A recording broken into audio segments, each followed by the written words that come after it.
What is going on, virtual boys and girls? You are here live for episode 71 with my good buddy Chris. Chris, can you hear me? I can, but I'm so thrown off. You never intro. I know I gotta change it up, right? So I did. You're gonna be leading. You're gonna be talking this whole episode. I'm gonna be sitting back listening to you. I think so. I gotta get my talking in when I can. Now, I will say, are you on the right microphone? Maybe. I mean, I am recording. As far as what you can hear, that could be a different story. It does sound to not be as This. good. Hold We on. might as well Hold on. get this. We might as well do these checks right now. Discord. Well, I mean, you There can we still. go. Now you sound good. Yeah. Okay. So Discord switched it up there. Yeah, guys, if you didn't know that Ryan was on location, he was working out of town last week, and Discord sucks. It just messes with everything. OBS doesn't like changes either. So, um, yeah. Anyways, welcome to the We're good. episode, guys. Kiwi D, Woo! Salvador, thanks for jumping in the chat. We're gonna kick things off here. I have lots to talk about, and Ryan has lots to listen to. We're gonna talk peripherals, PSVR 2 specifically, but this is gonna be well, let's just say I'm thinking about doing a buyer's guide for wheels, for driving wheels. So for those of you just joining, let me know if you want a buyer's guide for wheels. I'm kind of a driving sim guy. I did a lot of research a few years back when I was buying my stuff. I kind of re-educated myself, see what's new and great. And so we'll talk about some of that stuff, but I'll take a deep dive if you guys want a video on that. So even if you're listening to this after it's gone live, leave me a comment. Let me know if that's something you'd be interested in, because it will be time consuming. But I'll tell you, we'll get into it. But the more you read about wheels for video games, the more confusing it can get. There are so many options, and you can get really lost and spend money you don't need to. So we'll get into that. But before we do, we're going to talk aim controllers for the PSVR 2, and do we need one? And before that, Ryan, what have you been playing? What have I been playing? I dove back into Alvo for a little bit actually, just to kind of catch up and see what's going down. So I haven't seen the new maps and stuff in a while. And Alvo's really good fun, man. Like the second you hop in, it's it just feels good. It's so polished. I was playing with guys on PSVR and on Quest. I was playing on a Quest obviously because PSVR is just nope, can't do it anymore. It's basically impossible. I need my thumbsticks. But like I said, I was playing with guys on PSVR and Quest. I had full lobbies every game I played. They've added a bunch of modes as well. And it's just good. I've only dove in for a little bit here and there, just a round or two, but I would kind of just was having a blast. It was like I said, the fact it was a full lobbies and stuff just really made it so much better. And it was just all cool dudes, a couple kids, but not too bad. And as far as the run and gun multiplayer shooter goes, I had a great time in it. So it's kind of nice that Alvo is still holding its own, I guess, as far as that goes. What brought you back to Elvo? Just cause it's been sitting there for a while. I knew it had updates and stuff like that, so I was like, I'll check it out. You try Uh, the zombies yet? I've been meaning to jump oh in there. yeah, I did zombies. Yeah, zombies gets so friggin' insane. It's not the best like zombies type game. It starts off really easy, but towards once you start getting to the harder stages, it gets pretty damn hard. Like it's not like Call of Duty where you have to like barricade the windows and you're stuck in a house or something like that, or like in a small alley or whatever. This is like you have like the map you get two maps. Last time I played was just one map for sure. It's the sanctuary map, Hmm. and you have the whole map to run around and do stuff, and it gets hectic, man. When zombies start exploding and they're on fire and they're shooting stuff and poison. It's good times. I mean, considering that they're all like free updates and stuff like that, it's nice to see Alvo kind of become the game. I don't want to say it should have been at launch because that's not fair, but it's nice to see it kind of become a much more like fully fleshed out game. Yeah, so when it And hits PSVR 2, I think and like we were talking about that. I think it's gonna be pretty good. I see chats just going off now on wheels. We'll get there. We'll get there. Just hold it.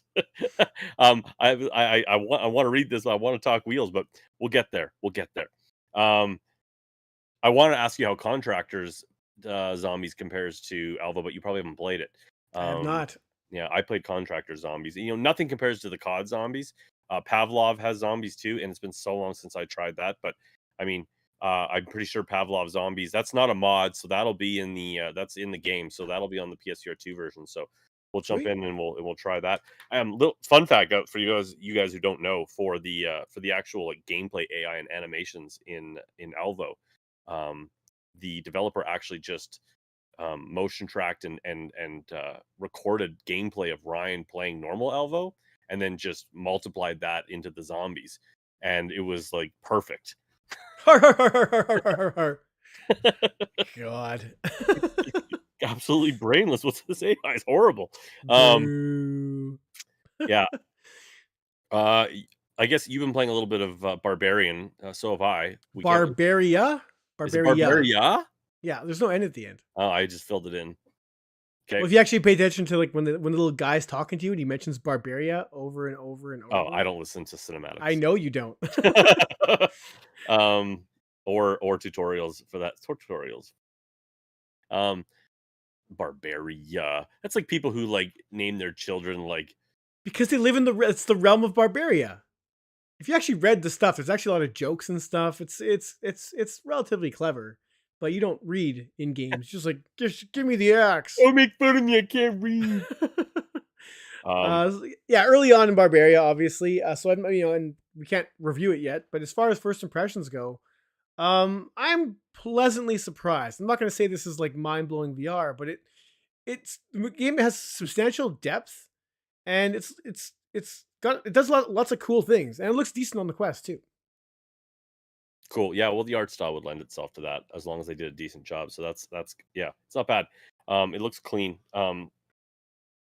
I have not actually been playing a lot other in VR besides that. I was trying to play the walkabout map. It's still glitched out. I've actually been playing a lot of Dead Space, the remake. And the only reason I really bring that up is I mean it's awesome. Everyone says it's awesome, it's great. But man, after playing Resident Evil 4 in VR, Mhm. Dead Space would make such a sick VR port. I mean, it's like top of my list now for games that would make an amazing VR game. The atmosphere, the pacing.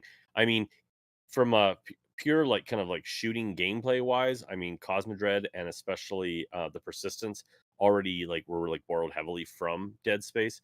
But just to get that whole game in there on the PSVR 2, it would have to be the PSVR 2 or PC. I mean, Mhm. it's a beautiful game on the remake, but man, that game would be so sick. So fingers crossed. There's another one I'm adding to my list of games we will probably never get, but I hope we do. I mean, EA's done some VR stuff, so maybe. Um, They've done more than you realize, I guess. Medal of they have, Honor, they've obviously, and dabbled. Yeah, they've dabbled. Squadrons. Yep. I mean, it's funny, Ubisoft we used to give all the credit to for the big dev that like AAA dev that had like actually done VR, and I mean, they have obviously with Bridge Crew and Werewolves Werewolves Within, Within, thank you, Eagle Flight. They did Start. Transference. Yeah, that's them. Was it? Yeah, Was it? Yeah, they were they have publisher. They didn't develop. I guess they were just publisher Space for that one. Junkies. Sorry. Yep. But EA has done, some solid stuff we just won't talk about. Oh, I guess that would be Bethesda. I was going to talk about that Wolfenstein game. Yeah, that's But anyways, Bethesda. EA's done some things in VR. They've and they've usually been fairly quality. So who knows? Maybe. I installed GT7 on my PS5, but I haven't played it yet. Oh, Guys, GT7's on sale. The only the sale passed. I thought we were done. The GT7's back on sale right now. So if you guys have been waiting for that and maybe you're looking to buy it, now's probably the last chance. You're not going to get it any cheaper unless you buy physical or used somewhere nearby. So yeah, speaking of GT7, we should see some gameplay there. Hey.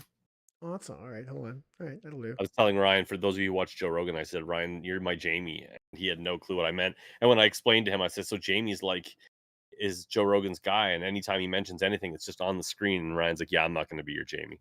I can't promise. Hey, I did it. Is it muted? Looks like it. Woohoo! I actually haven't seen this yet, so you talk. PVD, Medal of Honor PSVR 2. Nothing official.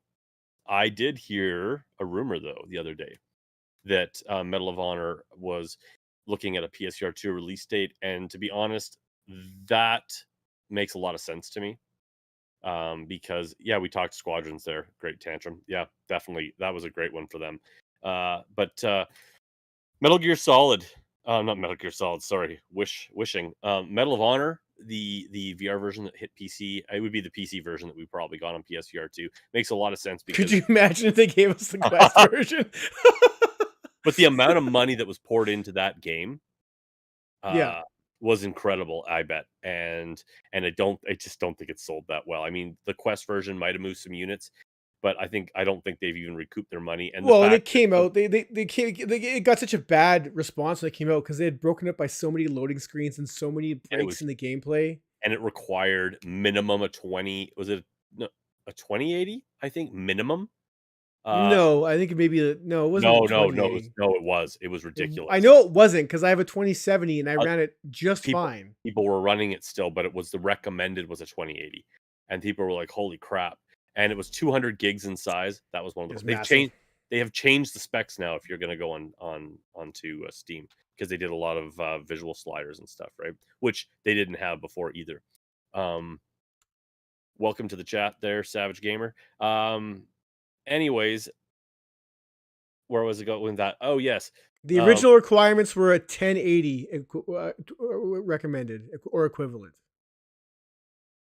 the original ones were. Yeah. No, they changed that. All right, maybe. They changed that. It was ridiculous. I remember it was like all the outcry of like the spec requirements that Okay, they were at. I got Road to VR here. I'm just loading it up.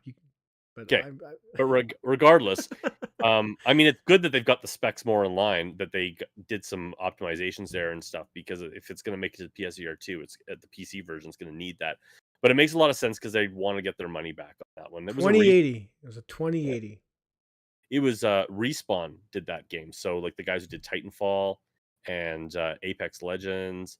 And so, like they're going to want their money back. And the fact that it was on PC tells me that Oculus didn't have their claws fully into it, even though I think it was like, I think they kind of paid for a lot of it. And it seems, I think they were like, their name was dropped in there somewhere as far as part of the publishing side of it, but I don't think it was an exclusive. So I'm at least not a guaranteed lockdown exclusive. So I could see us getting that.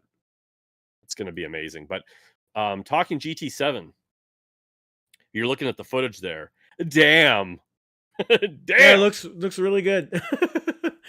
So uh, Ryan, have you been watching some of the videos that came out like in the last like 24 hours of people hands on with it? I haven't. I really. I mean, I know I know it's gonna be good. Like, I wasn't expecting anything less at this point, really. It's Um, really good though. so I've seen a few tweets that are like, yeah, it's really good and good. That's what it should be. I mean, I thank think God that's what it should be. Like, like the fact that that IGN and your other media outlets are being brought out, because that's what's happening. They've been brought out to Sony headquarters and stuff and given the chance to play this game both on a controller and on a thrustmaster steering wheel. More about steering wheels in the next hour. Um Tells you something like that they're like, it's like you and I have been joking about it. Like, come on, just be proud, be proud of your PSVR 2. And the fact that it's this game, and it seems to be that they're shifting into this and not just Call of the Mountain now. yeah. From what people are saying, the game looks insane. Like it sounds like, what did the one guy say? It was I watched I can't remember his name now, but he's an actual racing YouTuber, like he's a sim guy, and he played it and he was like, "Wow, guy." Like, wow. So some things that he said that I think would be interesting to all involved, including you, Ryan, was he said that GT Sport and VR actually made him sick. Even though he plays VR racing sim games, he found GT Sport made him sick. Hmm. And he said that this was brilliant. He said he played an hour, and with the exception of like one car that he was in, that was like a hypercar and had like a very small windshield. He's like, the whole thing was just amazing for him. He said it was super comfortable. He's like, he had just had so much good things to say, and IGN kind of said similar things too, along the lines of like, this is a reason to buy a headset. Like if you like racing games, you really like racing games, you really like GT as a franchise. They're like, wow, it's really, really solid. 120 frames. That's GT. Sweet. That isn't that a testament though to what the eye tracking must be doing? If it's getting those visuals at 120 frames, That's awesome. woo!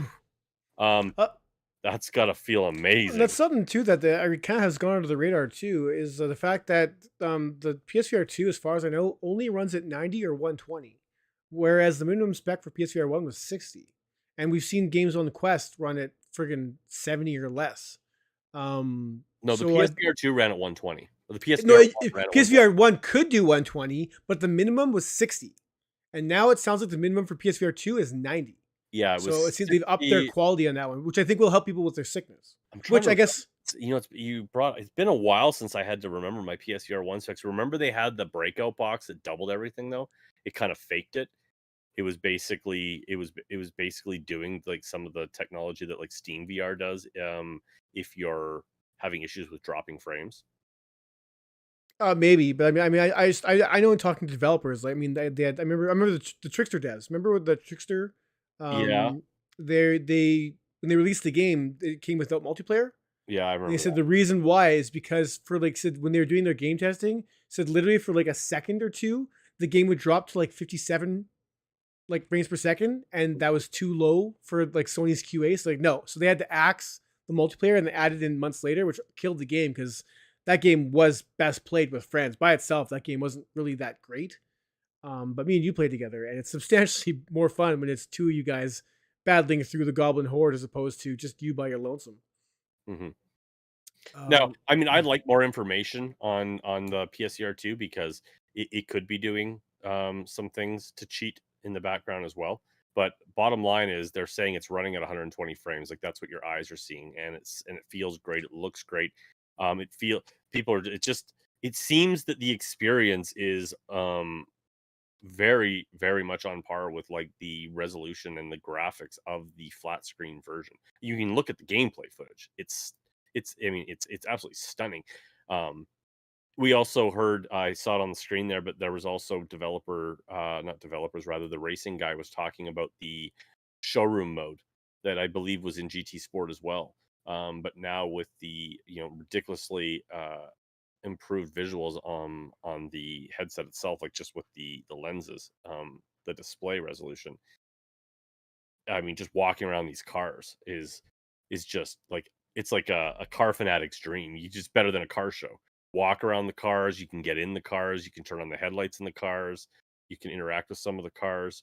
Um, I mean, it's just awesome. It's supposed to be amazing. They talked about the haptics in the headset. Um, they said they were present, not super strong. You could turn them off, you didn't like them, but I they could see it being subtle for GT. I couldn't see them being well, the too one sim creative. racer actually said he would wish they'd let them. They thought it was too understated. He's like, they should have been. They seem almost too scared to let it rip. That he said it would be really nice because there were times, but he said it was mostly in like when Oh, bumping accidents, high quick! I wind. totally mentioned this in the beginning of the episode. The Play PSVR podcast, guys. If you guys want more VR content, I was actually a guest on their latest episode. You can find it on. I'll put the channel in the description for this episode. It's the Play PSVR 2 podcast.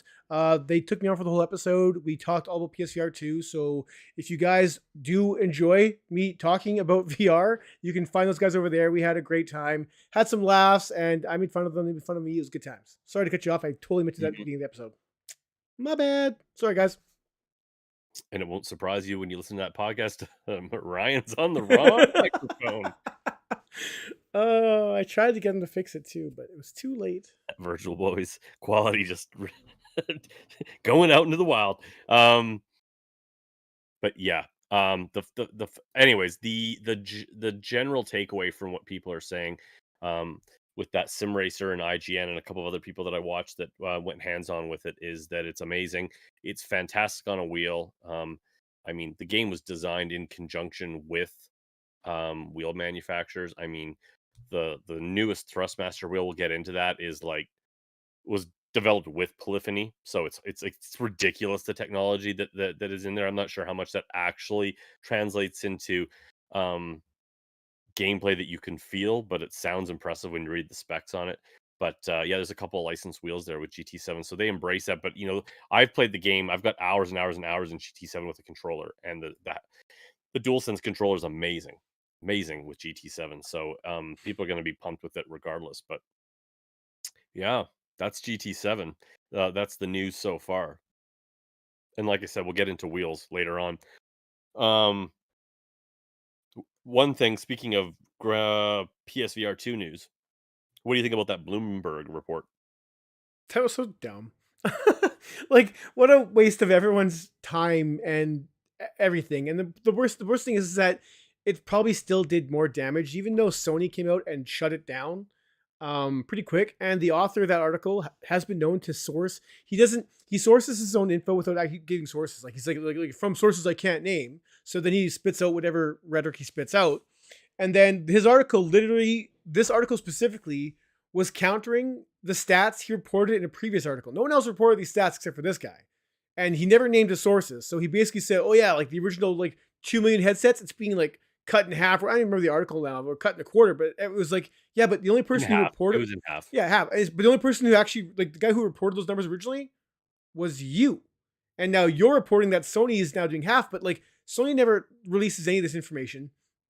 Um, so it ended up being nothing. And when I read it, it was like, yeah, I mean, it honestly makes sense. Like how we've bitched about how Sony has handled this up to this point in regards to the fact that they made what they made Europe and US only pre-order through their like PlayStation.com, which affects people, right? I mean, we talked last episode how like some you can buy on Amazon and pay over the course of 12 months, or you can there's the Best Buy, you can pay over the course of 12. There's alternate ways to get this thing where you can make it a little bit easier on the paycheck.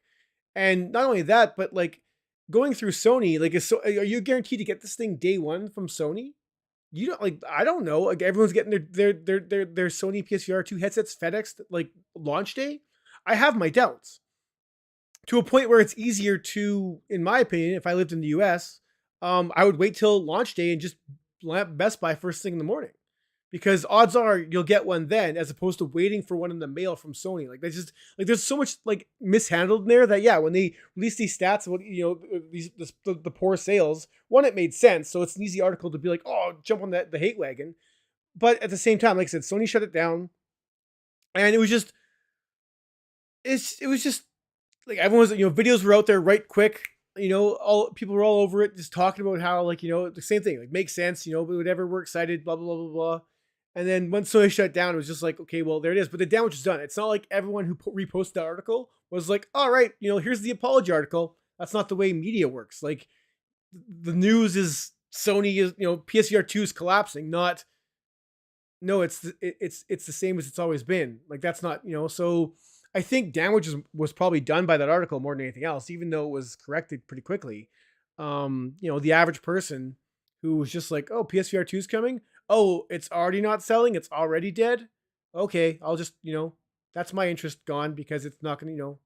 So I think it would have did damage if anything, which is exactly why Sony responded, because they don't typically respond to every single news article that's like, man, Sony sucks. Um, Negativity sells. Negativity gets yeah. clicks, right? VR. I mean, it's we're at one point we're further ahead in the game than we were when PSVR 1 came. It's a very different ecosystem, especially for mass VR. Like we've already gone through the PlayStation VR. We've gone through a couple iterations of the Quest. It's done a lot of lifting as Sony's kind of backed off VR. It's a different space, but there's still this fear and pushback against VR, especially in the big games media. I really do think that, and I think console VR specifically freaks them out because it's very main. It's just very mainstream. It's uh, it's not. It can't just be pushed away as being niche, another nichey PC thing. Like PC's known for its peripherals and all the amazing stuff that you can do with video games and on PC when it comes to just anything, yeah, peripheral wise and Look, toy wise and technology wise. But when it comes to consoles, it's mainstream, and I think there's a little bit of this like we don't want things to change. Look, Kev Good said it right here. Like, no, I said the one thing, like, because it's only through Sony, people weren't doing it. But there's also the high price, the PS5 shortage, all those other factors combined. Like, if we want to, I could literally make a whole episode about why you shouldn't buy PSVR right now. I could list all the facts. I would give you just the facts about why you should not buy PSVR 2 at launch, and I could fill a whole episode talking about all the don'ts for PSVR. And on the same token, I can spend the whole episode telling you all the do's about why you should get a PSVR 2. Like I understand the hesitancy to pull the trigger. I mean, like I said, the price is a huge factor. We are in a recession. It's there's a ton of factors against it, but it's easy to pile on. And that's the Bloomberg report or article ended up feeling that that's what it was doing more than anything else, was just piling on unnecessarily. I mean, Well, that's the thing, and I said this to you when we talked on the phone about it. I'm like, do I think that the Bloomberg report is bullshit? Probably. Like, I don't trust this guy, and I don't trust his sources, but does it make sense that Sony would be having having their projections from 2 to 1,000,000? I hate to say it, guys, but yeah, kinda it does, because everything that Ryan and I have been talking about over the last month or so around PSVR 2 has been like, "Come on, Sony, like, like, you don't seem excited about your own crap." Like, again today with another blog post about GT7 footage out there.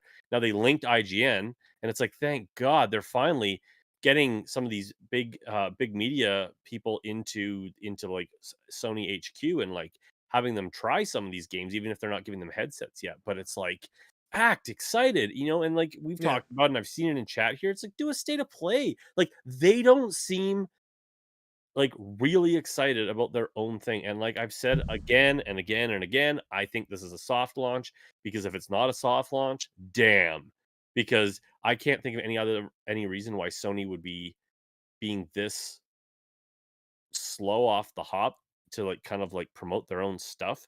I I just like I said, I just kind of want to see how this next year plays out. But when you've got people pushing back on price, we've got a recession, but pretty much globally. I don't think it's too expensive. But we understand kind of why it's probably at that price point. But I get it when it's more expensive than the console. That just slides off the tongue for Yeah. people who want to be on the hate train, right? And I don't think the lineup is super solid for people looking for bangers. Yeah, Uh, I mean the lineup is quantity over quality, and the lineup is very much geared towards people that haven't played these before. And it is And the best VR launch lineup probably ever. dude, That has to be said. this is But probably the best console lineup. Like which console in the history of the entire thing has had like friggin' like 40 games coming at launch, like, and still more coming daily. Like it's insane how many games are on here. It's actually almost getting to a point now where it's going to be sad, because some great games are going to get left in the dust because there's just too much choice. But that seems to be the route that Sony's going. And I understand why. I don't want to rehash this thing again. Like, there's just the state of VR. You can't. Everyone who's sitting there would be like Sony should, like, why isn't super massive? I can't think of anyone now. Who makes Spider Man? oh, now you got me. What you call it, Insomniac. So why isn't Insomniac Games? Like, why aren't we getting like an Insomniac Games first party, like first party VR game? And the answer is quite simple: money. I Lie mean, to us. tell us, why- tell us there's a Spider-Man coming to the PSVR 2 in the you future. you could say you could say even Insomniac is working on a VR title or something like that, and just you do speculation galore. But everyone, I hate reading that, because it's like Sony should just sink in like the few million to make this VR game and they'll be fine. But yeah, but if this game is going to come out at PSVR's launch and be guaranteed to sell like 200,000 copies, that is not worth Insomniac's time. Unfortunately, as sad as it is to say, like, you can't just expect these AAA games to come when this thing hasn't even sold headsets yet, and now reports are that's going to undersell. It's not like even if this thing sells 1 million or 2 million this year, that's still a massive improvement over PSVR 1. That's a huge improvement over PSVR 1 in its first year. Selling like 2 million headsets or even 1 million, like it's a significant number. However it plays out, like it'll tell us. But we have those numbers, until we see the focus where people are actually buying the headset and buying the games for it, developers can't just commit to it. Publishers just can't commit to buying this thing. So it sucks, because it's a chicken egg thing, and I don't know how it's going to play out. Like, yeah, buy the headset, buy the games. We'll get the games we want. We said that last gen, and that didn't work on PSVR. So it's hard to gauge. I want to. I would love to see like these first. I would love to see AAA Sony published titles come to VR. Absolutely, and we are getting a trickle of that. I want more, obviously, but it's a time thing. And like you said, the soft launch thing plays out.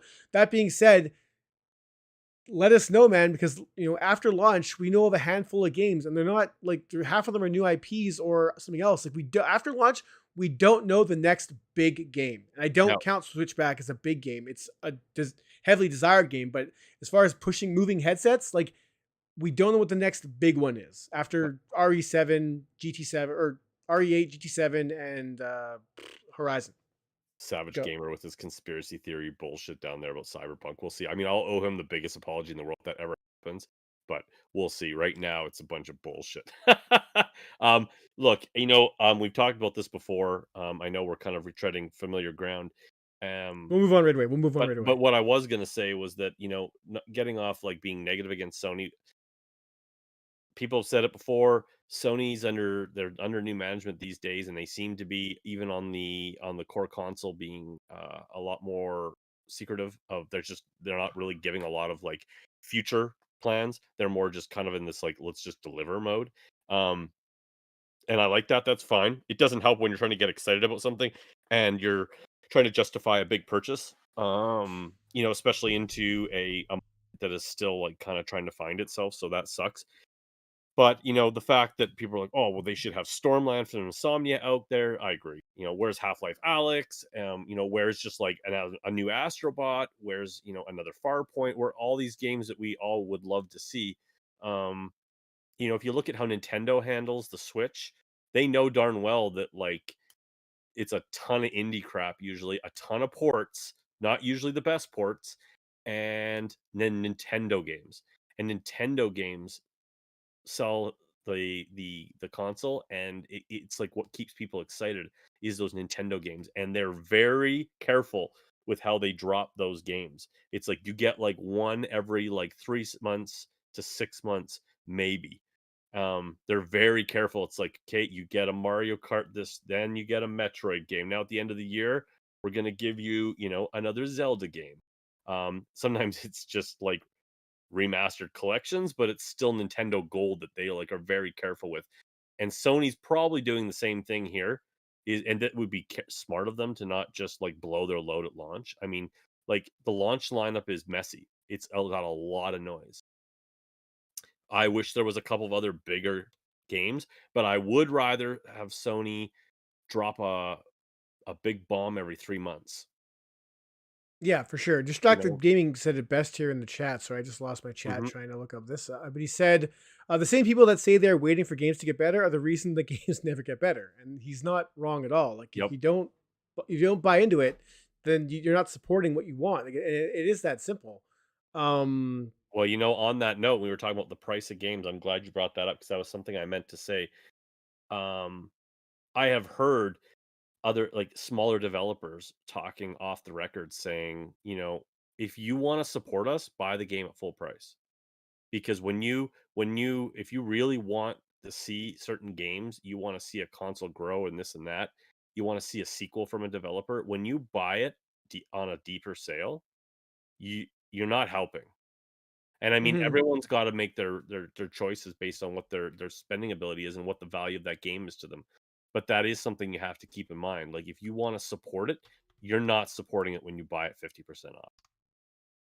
And that's Yeah. not how you get more of what you love. So I think distracted By me. the way, guys, GT7 30% off right now. Yeah. Well, hey, it's been out for a while, right? But I mean, this is gonna breathe a lot of new life into it. 2:30 a.m. Hey Stimson. Um, anyways, so what who's I see I should get delayed by who's revealing what? I'm looking. I'm into it. I'm into it. Just we keep talking. I don't I We don't gotta shift focus anyways. I So don't trust Savage Gamer. I know that's why I didn't bring it up. I was bringing it up in chat, and I was gonna let you keep We talking. call him Polish Todd, May as well. and he's earning that reputation. You know what's actually funny is Polish. I gotta give Polish credit, all the credit in the world, man. He's doing his homework. His news is, I mean, he might be picking like reaching for some of his news in regards to what he's getting it from, but he is hustling over there. And when he has news, it's like he sources everything now. Like I'll give him credit, man. Like he's not lying to anybody. He is doing No, his homework. I shit you not. Polish Paul has got his shit together. that being said, he was claiming a Spider-Man game for at least the last 5 or 6 into PSVR. But, anyways. Is there like another Archaeact account that I'm not on? You're bugging me. Oh, Todd, Anyways, Chris, we gotta shift we're focus. gonna have to Oh, shut we you down. are. There is two accounts. Why do they? I hate when they do that. But anyways, Chris. I'm gonna start talking then. Yeah, You know what? We're talk. talking GT7. I'm gonna flip into wheels. I'm gonna flip into wheels. Um, I'm curious for those of you in chat there. Anybody looking at getting a wheel? Do you have a wheel? Fire off in chat. Let me know what wheel you have. And if you're looking for a wheel, I'm gonna give you some information as far as what I would recommend you. I'm gonna give you a high level what I think you should start looking into for wheels. Because there's a lot you can really get lost in out there with wheels. I'm thinking of doing a buyer's guide, and so if you guys are thinking about getting a wheel to take your VR to the next level, let me know because I'm willing to put the time in on a buyer's guide, but only if there's kind of demand out there. Um, so, uh, anyways, I'll get in there. Oh no, I feel so bad. I see. Your audio keeps muting for some reason. It's kind of getting annoying. Is it? It just keeps just like snipping your words like here and there. I keep missing like a word here and there. And usually it happens throughout the podcast. So you make like a dumb noise, but right now it's doing it quite often. And I don't know what does that. I don't know. Just keep talking normal. We'll see what happens. Like hopefully it's Okay, just I'm not. So here we go. Basically, I'm going to give you guys a very high level rundown of what I would get if you are looking at buying a wheel. You pretty much only have 3 companies that I would recommend you even consider looking at. If you see anything outside of that, um, is either like ridiculously high end sim racing, and you probably wouldn't be looking at that, or it's complete garbage, like some horror piece of crap, right? And you don't want to do that because it's not good stuff, and compatibility is always going to be a problem, right? So, um, basically, I see all these Logitech people. You're not gonna like what I have to say. Okay, so you got 3 companies. You got Logitech, you got Thrustmaster, and you got Fnatic. Um, Logitech, I would stay away from. Sorry, guys, and I'll tell you why I would do that. Now, that being said, I will say that the Logitech, they basically have 3 wheels. They have a G27. That's old school Logitech. I don't even know if the compatibility is there on the PS5 anymore. I don't think it is. So you basically got the G920, and then but that's actually doesn't run on the PS4, or sorry, on the PlayStation console. So it's the G29 that you're actually looking at.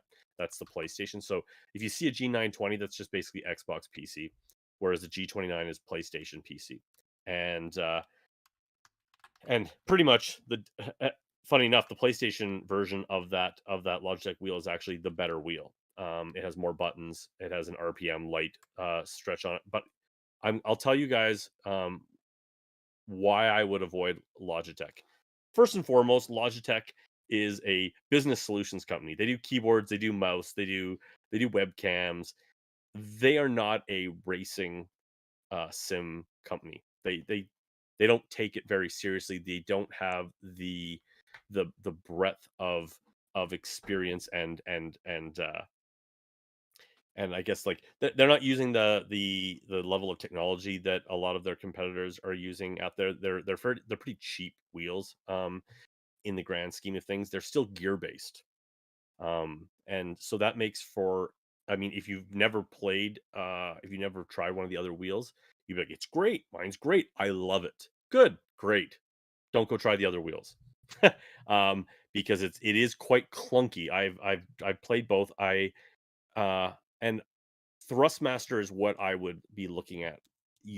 I would say the only exception to that be is if you found a really good G29 on sale and all you cared about was like you're like Orion and you want to you just want a decent little racing wheel to go ripping around GT7 and VR, and yeah, that's I'm about super it. casual. I'm casual when it comes to my Very racing games. casual. And if you found one on sale, but I mean like on sale or used, because honestly, outside of that, um there's just a much you'd be much happier over on Thrustmaster. Thrustmaster is a peripheral maker, like, for games. They do driving wheels, they do flight sticks, that's kinda like what they do. Obviously, they do headsets and stuff too, like, for audio, but I'll tell you, you know, um, the reason I move more towards Thrustmaster, outside of Logitech is there are so many different options for price points, and almost at every single price point, they're better than the basic G29.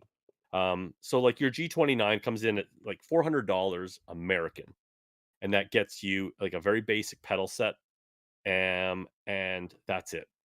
There's no shifter. You get paddle shifters. I don't believe there Do you is, if want I pictures at all? Let me know if you want pictures at all. I do want I well, you know what? Yeah, let's get some Logitech pictures going up on there. Dude, you I did you give me those? yeah, I did. I've got a video there for you. So I'll show you Oh, guys. I okay. would, if you would, Jamie, um, the, G923 racing wheel, if you would. It's live. So, for those of you, just jumping back in here, I've been talking about the G29. It's basically the PSVR. This is where it gets confusing. So before we get into Thrustmaster, I'll just finish up my Logitech thing. The G29 is the PS4 Logitech wheel, basically. It's compatible with PS5. You have one, you're fine. You're absolutely fine. But you're gonna have to buy a shifter. Shifter's $80. But the shifter's very toy-like. It's got a lot of plastic in it. It's only a 6-speed shifter. Um, and like I said, it's very toy. It's got a short throw on it. Doesn't feel like a real shifter, not really. It's very toy-like, and it's pretty much bottom of the pile, between Fnatic and Thrustmaster, which are your two options as far as quality goes, for like feeling like you're buying something that's like maybe what you would find in a real car. Also, like the gear shift knob, that's can't switch it out. You can't switch the rim out on the G29. You're stuck with the rim that you get. What you see is what you get. What you're buying, that's it. There's no ecosystem to expand. Um, Now the G923 is the new one. And so the video that you guys are seeing there, that's basically that is the PS5 version of it. And it's going for 549.99. Jesus. Yeah. And that'll come with a basic pedal set as well. And it's really not a huge upgrade tech wise at all. It's still gear based. You're paying a lot more. It's got some fancier options on it. Like it's got a little more bells and whistles, a little more lights and stuff. But you're still locked in with that rim. Still got to buy the shifter if you want it. It's only 900 degrees for rotation, whereas most of your competitors, when you're getting to that price point, are all 1080.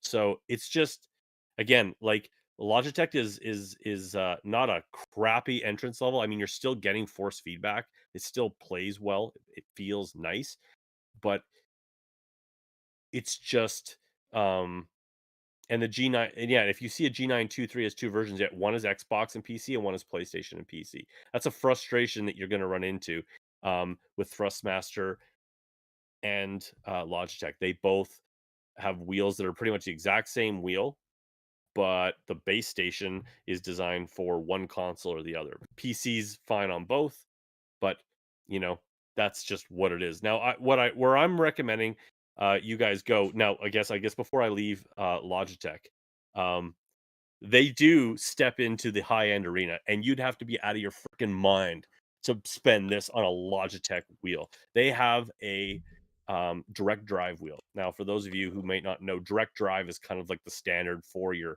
hardcore sim racers, and it means it's not gears. It's not gear based. It's not belt based. It is like an actual like direct connection to the driving post, and it's using magnets, and it is the highest resolution. It's like you just feel absolutely everything in the wheel. It'll rip your freaking arm off. It has so much torque on it, but you pay for that. It's $1,300 for the Ooh. Logic. They just call it the Pro Racing Wheel. I like And my 150 over here. My 250 is looking pretty good right now. it has dual clutch. It has dual clutch paddles. So you can actually switch gears, like multiple gears on each side of the rim, which is crazy. So instead of just a paddle on each side, it's got two on each side. That $1,300 does not include pedals. Um, it doesn't include a shifter either. It's just paddle shifters. They do have pro racing pedals that you can buy. They're $450. So for the you're getting into now. I will say Logitech, their pro racing pedals. The reason they're so pricey and the reason you would upgrade that is, and you can add those pedals to the other wheels is, they have what they call a load cell. And racing pedals, in the sim world, basically your entry level pedals. So most of your Logitech stuff, a lot of your Thrustmaster pedals too, until you buy the high end stuff. They measure braking on distance. Just that's all it is. It's just basically the more you push, the more braking you get. And so that's how it gauges your braking power. Whereas like a real car, it's actually pressure based. So it's not distance, it's how much you push. So getting a load cell gets you much more accurate braking. Again, this is the sim guys, right? I don't have a load. I'm not out there trying to get the absolute best track times. Um, I've increased the tension on mine so it feels much more like a real pedal, just to get that pressure sensation. But it's just not how it works. um, so I honestly say the load cell is just not something for people to focus on unless you're really getting hard. And and if you're really hardcore, you're not buying Logitech. That's really what it comes down to. So moving into Thrustmaster, I really do believe for all of you guys, basically, no matter what your budget is, Thrustmaster is probably where I would go. And I obviously I own Thrustmaster stuff, but I did a lot of research and watched a lot of reviews, and pretty much universally, if you're looking at a review where they're reviewing multiple brands, Thrustmaster is what comes out on top for people that don't want to get into the hardcore level of stuff. That's Um, a me. Now we'll start at the bottom here, and I'll try to keep this Oh really simple. What's going no, on? keep going, keep going. I'll fix it. So before we jump into that, though, actually, if you would bring up another video for me, sir. Yep, we're frozen here. Give me a second. Which video? If you would bring up um the T248 Thrustmaster video. It's up. Keep Now, talking. now what I'm going to talk about, guys, is not actually this. It's not actually this unit you're seeing, but I'll tell you what that is that you're seeing. Thrustmaster's very entry level stuff is the T80. The T80 is the wheel that they had for the PS4. It was your entry level stuff. You go into a GameStop, if you go into a Walmart, if they have a Thrustmaster wheel, it's probably T80. Stay away from the T80. I know Savage Gamer has a T80. Stay away from the T80. The T80 is like one step away from that, like the controller that you go buy in the store for the Wii, and you could click the nunchucks into the Wii, and you go like this, and you pretty much go vroom. That's the T80's. It's basically a bungee cord system. Not basically, it is a bungee cord system. That's what they even use the term bungee cord system. And it's literally just tension based. You pull the wheel this way and it snaps back. And you can adjust the tension a little bit, but it's pretty much like, honestly, that's 130 bucks. You can find them even cheaper on sale. If that's what you're looking at, stick with the controller because you're missing on way more with the DualSense. Hey Um, Chris, yeah, I hate to bother you. Can you go to your Discord settings for a second? sure. Are we And having just issues? yeah, it's happening enough this episode where I got to see if I can't fix it. And if you just go to your Discord and go all the way down to usually it says video and screen, and above that says noise suppression. Ooh, video and screen. Where do you see this? Under app settings? Yeah, above, if you go to your user settings, above that it says video and screen. I Hopefully you're see. seeing the same window. No, I don't. I see user settings. Okay, whatever. Go to user settings then. I'm under user settings. I see my account, profiles, Okay, devices. go to voice and video. Voice and video is way down there. Yeah. Voice and video. Noise suppression. What do you? Is there anything on there? I'm just looking. I don't even see noise suppression. Is it way down there? Voice and video. If you just keep scrolling down there, yeah, it should be advanced, and it says noise suppression. Like it's a big crisp Is it how icon. far down is it? I don't know, not that far down. Like if you go to your voice I see settings. crisp. I see crisp. It's on standard. You just turn that off. Yeah. Okay. I don't know if that's messing with it or not. That's the only I can think of. So we'll No just one see how else is that complaining. goes.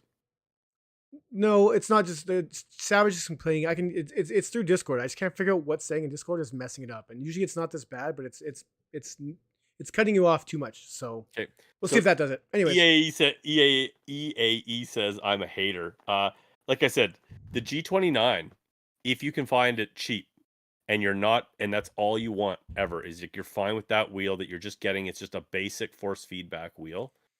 You're good to go. you But get him, yeah, you get him. but I'm gonna tell you right now, uh, even then at $260, you're better going Thrustmaster, and I'll tell you why. So T80, crap, stay away from it. It's not even force feedback. That's the thing. It's you're not getting any feedback from the game itself. It's simply just tension on a wheel, so it kind of feels like you have a wheel. It's a wheel. It's very plasticky. It's very toy like, very toy like. Um, and it's a garbage wheel. It gives you the sensation of driving, I guess. It gives you maybe a little bit more control because of like you've got this big turning radius instead of just like little throws on a stick. But that's about all you're gaining, and it's not like it's cheap. Like $130 for a T80 is garbage, right? I wouldn't go with that.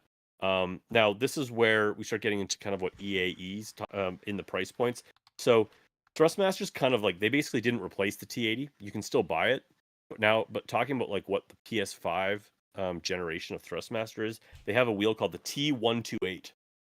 It's $199, so it's $200, and it is force feedback. It's true force feedback.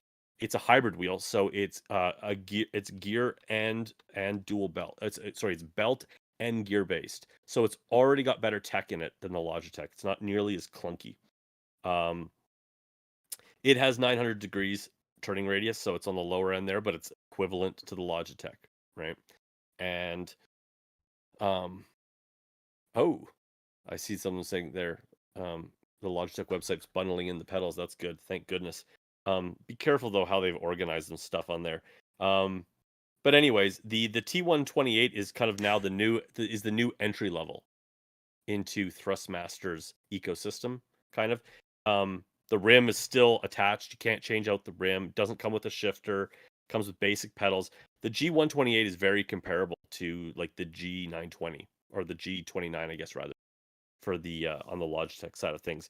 But it's cheaper and it's got better technology in the force feedback side of things. Now, that's kind of the new entry level. The next step up from that, you find the T150, which is what I think you have. Yeah. Now, the T150, again, not to get again, trying to limit confusion, the T150 is the PS4's wheel. It was the entry level force feedback wheel for true force feedback. Now with the T128, there's another option down there, but they're so close in price. The T150 again is also hybrid, so it's got a mixture of dual belt and gear base, so it's still not super high end, but it gets the job done. It's gives you a little bit of nice force feedback sensation. Now again, even if it's a PS4 wheel, it still works on the PS5. So Woohoo! if you can find a T150, you're good to go. Now the nice thing about the T150 is that kind of getting up out of that T128 T80 range into like kind of like more mid-level Thrustmaster is you can add the TH8A shifter, and it's a much better shifter than Logitech has. Um, I did not give you a picture of that, but it is a 7-speed shifter, guys. It looks like a real shifter. It's got a lot of metal guts in it. And the cool thing about it is it's a 7-speed shifter that can also be switched around into a sequential shifter. So you can the shifter is the TH8A shifter is not 3. I actually have 2 of them. Did I not add the price in there? Oh my god, maybe I'm pretty sure it's $150. Oh, unless they've raised the price on there, and I can't believe that. Ryan, can you look that up? The TH8A shifter, what the price is on that? Yep. I don't think I'm pretty sure they're going for closer to $150. THHA. TH8A. I got it. Anyways, you can add $270. $270. Hey, they have raised the price on. Oh, we live in a world with prices increase, but it is a really nice feeling shifter. You can change the gear shift out there.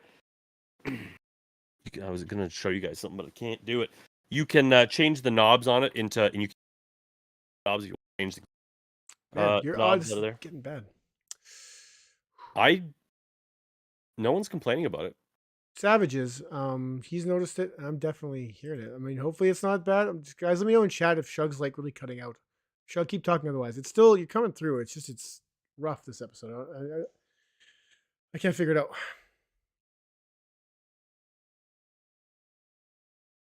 You reading now? Anyways, yeah. So I'm just reading some chats there. Again, just to reiterate, guys, if you've got a G29, like I'm not crapping on it. This is more for the people who are buying now. If you're buying now, you can do much better. Don't make the same mistake they did. Well, kinda. Like there's just better options, right? And I think some of it's getting lost in just like kind of like with all the different options I'm telling about. Why I kind of wanted to do a buyer's video. But I guess really what it comes down to is with Thrustmaster, you get into the T150 range. The PS5 version of the T150 is the T248, and that is the video you've been seeing running there.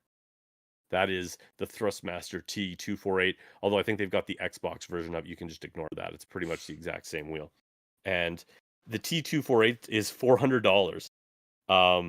Comes with basic pedals. It's also hybrid. But it actually has a load cell in the pedals. You can adjust the brake pressure. It does have a clutch pedal. And you can actually modify the force feedback. You'll notice the newer wheels in the PS5 generation now have a lot of technology in the wheels, like a lot of like things you can adjust on the fly instead of having to do it in the settings of the game and such. And so that's kind of your medium level Thrustmaster stuff. And you can add a shifter to that. That's the nice thing about getting into that ecosystem is that if you want to add a shifter, if you want to upgrade the pedals, you can swap out the pedals, you can swap out the shifter. Now, moving into what I guess would be their higher end stuff, which is kind of where I went. You have the T300 RS. It's $450. But you're getting into real force feedback now. Like it's got dual belts, brushless motors. You can swap all the rims out. If you want to bring up one of the rims there, I actually put one in there, I think. Okay, It's keep called talking. add-on wheel. It's just a Oh, picture. already had it. Yep. I do have driving gloves, EAE. Nerd. But so Ryan's gonna get that picture up there for you It's guys. there. It's there. Sweet. There's a delay. It's there. It's just... I know. But anyways, the nice thing about jumping into the T300 that basically, without getting too confused, once you jump into that kind of like higher end Thrustmaster, which would be your T300, which is the PS4 version, you can always tell what the PS4 versions are because of the T80, T150, and T300. They're very simple, which is where they got all, which is where the T128 and the T248 and the TGT11 or 2, the TGT2 is the high-end PS5 wheel. So it's got the numbering system is just very different. But when you jump into the T300 range, you can swap out all the rims. Like I bought an Alcantara rim, and they actually sourced that Alcantara from the same plant that Ferrari gets it. It's a Ferrari wheel. It's a larger wheel. That's the other thing. A lot of your Logitech rims are smaller, whereas Thrustmasters are as well, but you can swap them out for full-size wheels. So that just feels more like a real car. I really liked that. You can upgrade the pedals. You get the clutch pedal in with the T300. You get 1,080 degrees all the way down to 270. So you can do a soft lock on that if you're playing like rally games. It's not the best of the best out there, but the T300 is definitely entry level into the higher end stuff. So if you think you want to buy a really to grow by upgrading the pedals and adding shifters, I have a shifter and a handbrake. And so that's another thing. I took one of my TH8A shifters and I actually put it into sequential mode and put another a different gear shift knob on it and turned it into a handbrake. and I used that in a bunch of console and PC games, so that was really cool. Um, but the PS5 version of the T300 is the TGT2, and it's not cheap. It's $800. Um, that gets you your pedal setup. This is the high end stuff. They actually work. So I mean, if if you really want to invest in GT7 and you've got money, the Thrustmaster TGT2 is definitely like the polyphony wheel. I mean, I was reading through the specs on it because it's the newest one there. It's not a direct drive wheel, but it basically is trying to be, but getting there with like technology instead of just like brute force. Like it's like buying a brand new car and the computer is just managing everything that you're doing. It's got a lot of tech in it. Um, it's got like drift management and something they call TRTF, which reduces force feedback calculation times, and it's got driving column depth sensation, so it actually is trying to like give you the sense of like what that car actually feels like on the wheel itself. I mean, it's just it's just ridiculous. And so when you're starting to get into $800, I mean, again, you're in the ecosystem. You can swap out the rims and the shifters and the pedals and stuff, but you don't have to get up into that price category. So I'd really, I mean, unless you want all that tech, I'd probably be looking more at the T300 or the one below that, which would be the newer one, like the T248 or the T150, if you can find that on sale. I mean, you'd just be better off to be looking at those wheels, I think, especially like if you're looking at like a Logitech wheel that's kind of in that $400 price range, you'd be much better off to go with the T248. You're just getting it's just better technology and you're in the ecosystem, so you can start upgrading with shifters and like higher end pedals with load cells. And if you want, like, it's just like if you really find that you like it, like that's what I did. I kind of basically bought one wheel. um I mean, I feel like my big competition is EAE here for the G29, but I'm going to tell you guys, if you buy the G29, you're stuck with the G29. What you pay for is what you get. That's what I'm trying to get away from for you guys, is just the idea that if you really enjoy what you're really digging the sim racing, you're going to want to upgrade immediately out of a G20, and at least pretty quickly probably, and you just have to sell it and start over. Whereas if you get into the Thrustmaster ecosystem, at least you can start to upgrade piecemeal, and I really like that idea of it. And it's just better products, like it's better shifter, it's just better pedals. It's better quality racing sim stuff. So the third category here though, and I mean I'm not going to get in. You can buy a Sparco handbrake for Thrustmaster. I mean it gets nuts. There's lots of toys for Thrustmaster. You go to their website, you'll see what I'm talking about. But the third and final company that's into this conversation is Fanatic, and that's FANATEC. Ryan, if you would, It's already there. is it really the Well, it will video? be. The It will video, be. sweet. This is the other licensed GT7 wheel.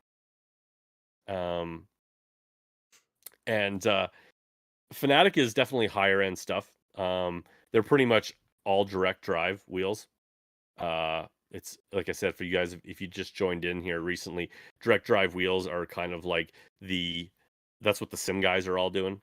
It doesn't have, we're not talking belts and gears. It's basically just a direct connection with magnets, and and the resolution that you're getting, it'll rip your arm.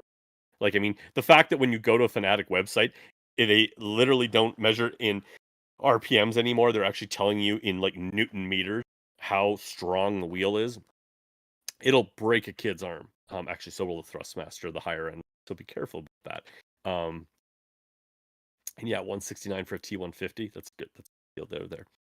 What's up, Joel? But they have the Gran Turismo DD Pro. DD standing for direct drive. There's two versions of that wheel. It's got a 5 Newton meter and an 8 Newton meter. Both your hands off. But again, you guys are getting in, like, I almost don't even want to get into the Fanatic stuff conversation wise, because it's $500 just for the base. That's no rim. That's no pedals. It's just the base itself. When you can buy the bases for Thrustmasters, well, they sell just the base, because you can add the rims and the pedals and the shifters that you want as well. That I mean, you can go entry level, want to just piecemeal. But when it comes to Fnatic stuff, then you got to buy a rim.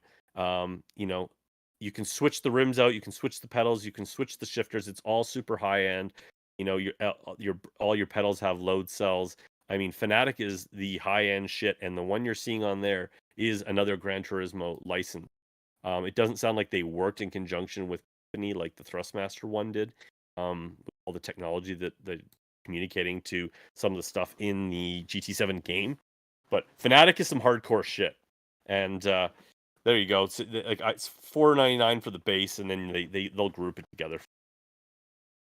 You know, it's not cheap, and I feel like for those of you who haven't bought wheels yet, and don't even know if you're gonna like want it, you're not looking at that price point, and that's why I kind of said that like I'd probably be going, looking for a used G29 if if you're looking for something cheap, but more likely I definitely look at the T150 and into the T248. That's what I'd be looking at for you guys. Now, the one last thing that I know people do. Mystery Gamer, shout out to you then before Chris continues. Oh, thanks, Love you. Mr. Gamer. Appreciate it very, very much. We'll put it towards Ryan getting a racing seat. And definitely not a trust fund baby. You know what? I'll tell you, EAE and anyone who's tell you my little journey. Ryan, would you please put up a picture of the it is a picture play seat challenge. That's my baby. Yes. So My baby. this is how it all started. I started doing my research. I did not want to buy a wheel grade right away. I did buy what was called a T500. That was the PS3's top Thrustmaster wheel. I think it still works with the PS5, but you need a controller with you to do anything with it, and it was a really strong wheel too. Its technology was dated. It was gear based like the Logitech stuff, but it would break your arm. It had some power to it. And I bought that seat. I mean, it looks like a lawn chair, but it feels great. Feels great. The only problem with this is you can't add a shifter unless it's like a G29 where it kind of like locks into the side of the wheel. Again, that's another thing. Like I don't want to have a shifter right next to my wheel like this. It felt very toy-like. I wanted that shifter down below, like separate. And the challenge seat doesn't let you do that. But the whole thing just like basically opens up, and then you can like lock it down. It's a lot sturdier than it looks, and it holds your pedals. I mean, you're don't have all the adjustability for like height and distance, but you can adjust the pedal distance, and you are in a pretty good driving space. The only problem is if you're a big guy, you can't push the wheel away from you very much. You can really just lift it back and forth, and so that's a real hold back on this. But it folds right up and it goes underneath a bed, so and everything's just locked in place there once it's bolted in, and so it's a really quick way and space saving. You can put it in a closet, and it was cheap. I got it on sale, and that was a really good way to go. And so that's my T500 I had for a couple years, and then I upgraded the pedals. I wanted better pedals. I wanted metal pedals. They had basically T3PA Pro. Thrustmaster has renamed that, but they still have them. They're basically metal pedals with a clutch. I upgraded my pedals. I upgraded my rims. It's different rims. You can get F1 rims. I got the Alcantara rim, and then I bought the T300. Sold my T500 base, but just kept my rim. Again, that was a nice thing about being in the ecosystem. I was able to keep all the pieces. I bought an extra shifter, put a handbrake in there. Now the next step, or at least not a next step, I would say probably another option for people who don't want to like invest in a seat. If you would, Ryan, it's called racing wheel stand. Okay. Boom. This is a good option for you guys.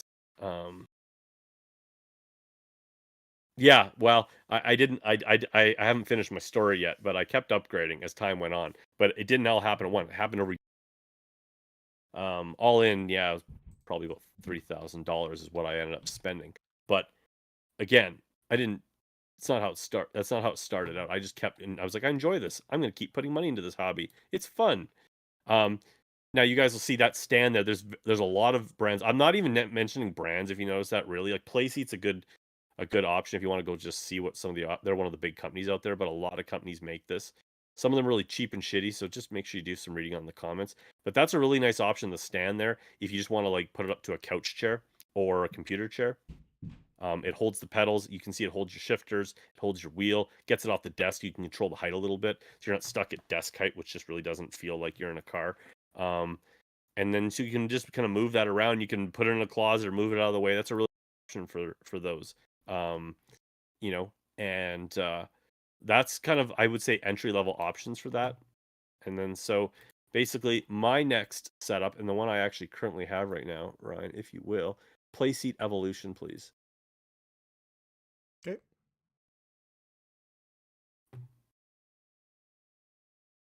It's there. You can talk. Sweet, thank you. This is what I ended up upgrading to, guys, after I got rid of my challenge. I actually don't recommend this anymore, even though it's what I've got. I don't like the center post. It really just gets in the way, and you're very limited still in, you can move the wheel back and forth distance wise, and you can get the seat to push back if you add the additional rails that allow you to move it like a car seat. But the wheel kind of goes up and down as it goes, so it's at an angle, and it's just, and sometimes the post just gets in the way of your legs if you're using a clutch. It's just not ideal. There's better ones now that are side posts, but that really, I just wanted to show you this picture of kind of like what the next step of is. This is not easily, hideable. It folds down a little bit. You're not going to just throw that in a closet. It definitely becomes a piece of furniture down in like your gaming space or in your living room, like some people, like me. My wife let me have it in the living room upstairs, so I moved it downstairs here. But again, it's just what I like about the play seat stuff and any of the other seats is you can just add different brackets to add different shifters. I put a cup holder on mine because you gotta have. I added, like I said, the rails so that I could move the seat back and forth, and then I ended up adding butt kickers on there so that I could get all the vibrations into the seat, and there were mounting brackets on the play seat that actually allowed me to add butt kickers. So of course, oh, there's Savage Gamer just talking shit. Anyways, guys, I don't want to talk too much longer, because I could just continue to talk and talk and talk. I just wanted to give you guys, show you kind of a real smattering of like the driving peripherals that are available to you guys. If you want a buyer's guide where I really lay it down for you and show you the pros and cons and the different prices and options available to you, let me know. And if I demand, I will consider doing that. But like I said, when it comes, just to leave it with you, when it comes to putting these wheels onto something, I really would keep that in mind for your budget, or you just have to get really creative with a DIY approach, because the biggest thing is you can clamp that wheel down, but the pedals, they will move all over the place if you don't have some good way to secure that. And it just really kills the immersion, and that's kind of what we're all going for. Salvador, you're amazing, man. I really appreciate it, bud. And we will Absolutely. definitely see you in GT7. We can both kick Ryan's ass. I'm not gonna deny that. But yeah, I see needs dedicated video. Yep, yep, yep. Rich people babble. EAE, EAE, EAE. You have you have a wheel. You can't. You're not out there just like begging for money for food. You've You made an have a enemy this racing day, wheel. Chris. You've made an enemy this day. No, me and him, we're on the same page. We're just fighting for different teams. All right, Chris. You rambled on a long time about wheels. Are you done? One last thing: if you're buying used, be wary. Force feedback wheels can take a beating, and they can be abused, especially if they've really been run at high RPMs. You actually really don't want to run them on high. You actually lose a lot of the feeling of the road it's trying to give you. But if people do run them really high like that, they can burn themselves out, especially if you're racing a G29 and it's not brushless and it is gear based. You can burn them right out. So be wary of that. On his fight stick. So you gotta stop reading chat. I gotta stop reading chat. Ryan, let's close this off. Peripheral wise, I mean, look, guys. Before we're not gonna have time. But of course, I'm not even gonna show you that. But there's HOTUS wheels. I saw somebody talk about a force feedback HOTUS. HOTUS isn't Um, the wheel, just so you know. no, sorry, we're talking flight sticks. These are things that we'll get into at a later date when PSVR 2 actually gets something that needs a flight stick, I guess. But you can get cheap HOTUS sticks out there. We're talking peripheral. I mean, when I think of peripherals, I think of kind of like gun stock race wheel flight stick. Mm. I don't Frozen I don't know again. if we'll see B haptics and additional tracking options hit PSVR 2 like console based, but we'll see. What do you think? And because I've been talking enough here, what do you think about an aim controller too? Well, it's funny in doing what little research I did for this episode. I was actually I remember seeing reports for like a possible patent for an aim controller. Well, after the original controller came out, so there was all these kind of like like aim controller 2 possibly coming to PSVR 2. I couldn't for the life of me find where I saw that, so I couldn't find what I was looking for in regards to that. I think as a guy who very much loved the aim controller for the PSVR, and the aim controller definitely it wasn't just like a bonus add-on. It gave us thumbsticks that we just didn't have with the move, so it made playing first-person shooters that used it substantially more natural. It was just way better. Playing through Doom or Sniper Elite or any of those games with an aim controller over a DS4 or God help you the moves, right? It just it made it very good. And I think the best Made example it of very good. very good. I don't know. Yeah, words. It was a really good add-on that the PSVR needed. Um, just because it did fill that niche, and I think even though we now have thumbsticks and now there's parity across all the headsets have thumbsticks. I still think there's a place for the aim controller. I really do, and I know gun stocks are kind of the automatic solution to this thing. And that's the easiest answer in regards to having two separate controllers, just having them lock into place and be done with it. But I can't. Less so Would you for put would you put that gun stock video up though? By the way, if I can do that, sure. But I still think there's a place for a dedicated aim controller, even in this generation of VR. I really do think that games like Alvo kind of prove that. That's not the gun stock video. That's driving. Oh, there we go.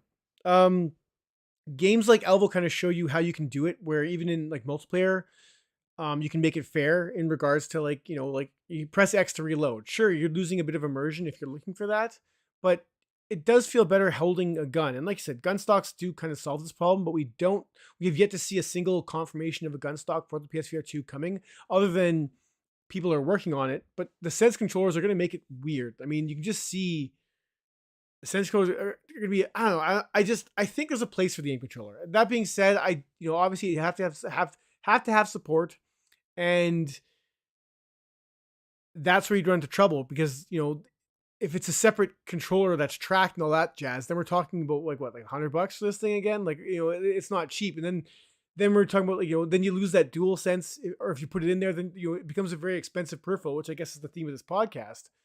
But I think there's a place for it. But that being said, I don't know if we can justify the efforts that would go into getting it into gaming. Like a gun stock's the easiest solution. That being said, I mean, proper legit gun stocks aren't exactly cheap either. And Sony hasn't said anything. It just sucks because the aim was one of the best reasons to buy a PSVR 2 in regards to that generation of VR. And it just feels like gun stocks is just like settling, if that makes sense. I'm not saying settling, like I get it. Like you can still have two hands, you can still do the reloading thing, but I just feel like some games it just feels better holding. I don't know. I'm kind of second guessing my own thoughts here now. I mean, I think no, there's I don't disagree with you. I mean, Ryan and I don't totally see eye to eye on this. I actually got into a bit of a debate for this with Savage Gamer, although I will say, Savage Gamer, you don't get a point of view in chat until you learn how to spell gun stock, because I can't look at that. It's not a piece of celery. So I do have a gun stock. I mean, this isn't going to help my case with EAE. It's not a cheap gun stock. There are a lot of cheap, crappy 3D printed stocks out there, and they do the job. And but I mean, really, I think when you're talking gun stocks, there's two options. You basically got ProTube, and you got VRS, which is Virtual Rifle Systems. I went with virtual rifle systems because it felt the most like a real gun. Um, that's actually the video that's probably playing down below there. Yeah, it is.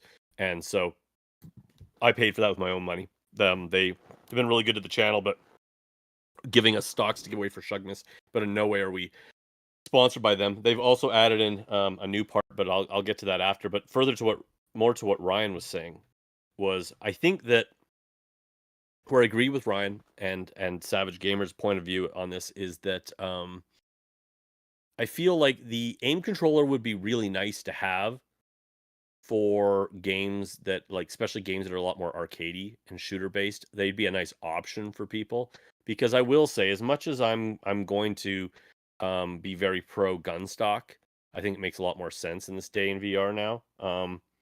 They can be a bit of a hassle.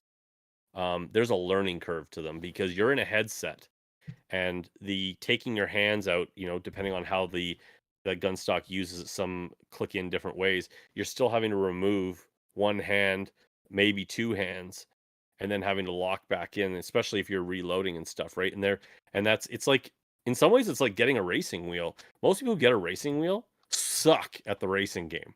The racing wheel makes it like you have to relearn it. It's a lot more, even though you might feel more like real driving.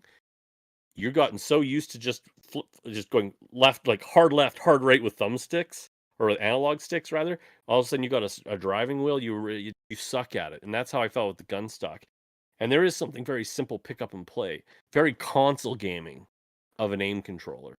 This is Well, just zero bullshit with it. But my point is here, and the reason I feel like we're very I I think it's almost guaranteed we will not see an aim controller 2 this generation, because we needed it last generation. Like, the analog yeah. sticks made it was such a necessity. It was Sony's kind of weird answer to that for us. But there were so many games that we got completely ignored on because we didn't have two controllers with analog sticks. The aim wasn't a substitution for it. And that was Pavlov, Contractors, Onward, Population 1, Zero Caliber. All of those games are games that, like, were all about immersion in shooting, gun immersion. And Mhm. as much as this, like, is this immersive? Yeah, this is really immersive.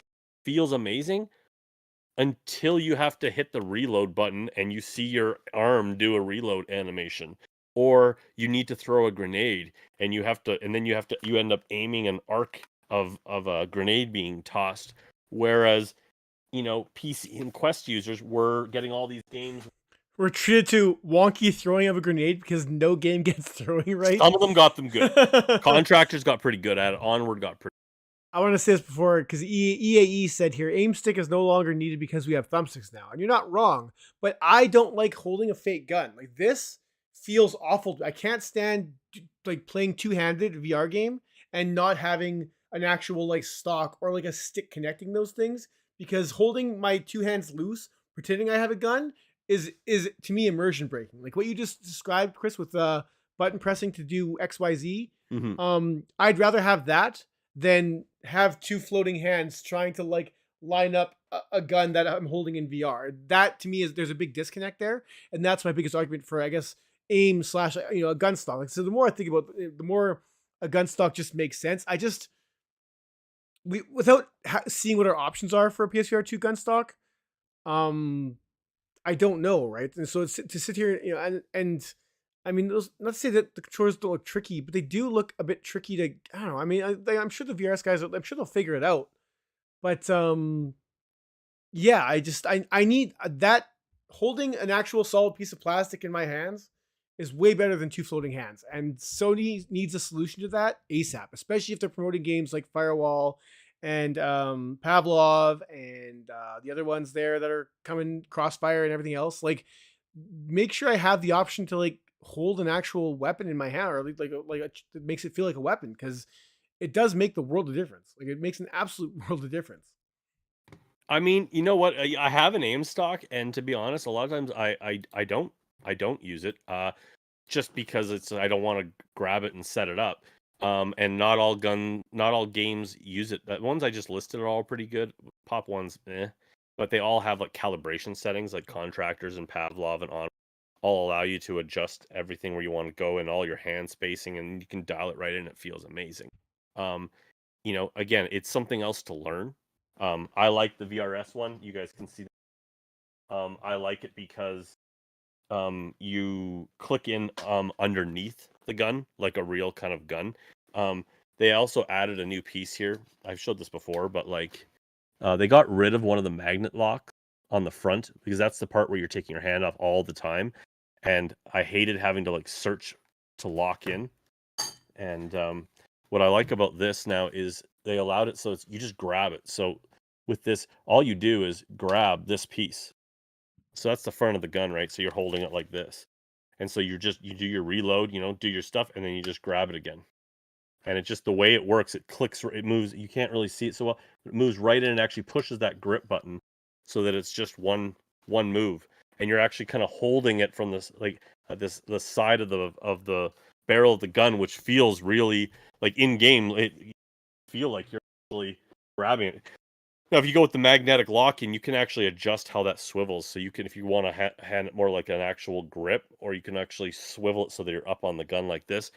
I mean, it can be clunky until you learn how to do it. But like my biggest thing about it is that like what I love about Contractors, even if you're going in without a gun, is that when you're in a competitive shooter, you got to learn the gun. You got to get good. We're not playing an arcade game here. We're just like, oh, I reload. Hey, toss a grenade. Whee! Reload, automatic reloads. We're all reloading at the same speed. No, you're not reloading at the same speed. You got to get good, and you got to learn your gun. Or press X. So if you got an AK-47, you got to like, you can't just drop the mag. You got to like bang it out, or you got to rip it out, and you've got to learn how to like get down on your waist, put that ammo in. You've got to learn how to charge the gun. Like, does it charge here? Does it charge on the side? Yeah, that's too much work. I'll see you guys in Alvo. Alvo went two-handed too because of the demand for it, right? Yeah. Oh yeah, for sure. And then and like on the better games too, it's like switch. You're flipping up different. Like if you've got like two different levels of scopes, switching on laser sights, you actually go and like with your hand and turn these things on. Like it's so immersion making. And like like Pop One. I mean, they couldn't do it with the aim controller because you got to climb. What are you gonna just like take your aim controller and kind of do this? And what you can't track that hand. I mean, you lose so much for what you gain with the aim controller. Now, like I said, I think the aim has its place. But even if the PlayStation VR 2 in its first couple of years sells, 5 million headsets, kind of like around the PSVR 1, it's not needed anymore. It's not needed. I mean, even Firewall Ultra is going two-handed now. Yeah. And once it goes two-handed, that's it, man. Like they're not gonna let you go in with an aim, because it'll throw the balancing off entirely. You can't have people just automatically reloading and tossing grenades on arcs when the bunch of the people are out there like trying to get good. Savage Gamer, put the glue away. You've had enough glue for tonight. He wants a bow, an aim that turns into a bow. Yeah. Savage, we're gonna have to mute you, man. This is why you don't smoke up before you get in chat. But no, but even as we talk, you're right. It's definitely not needed anymore like the aim was, and that's kind of the killer right there. But I mean, we do need an app. I mean, like I said, we have Pavlov coming in 3 weeks, and we have no gun stock option. We have nothing. Like we're going to see a bunch of like guys who are taping their controllers to broom handles on Reddit because there's no solution, and they want that because, like I said, I hate holding two hands in front of me, and I'm not alone. I know a lot of guys do. So there needs to be a solution from somebody sooner than later. Rick said Firewall Ultra has no manual reload, and I did not know that. And I gotta say, I hope that's not true.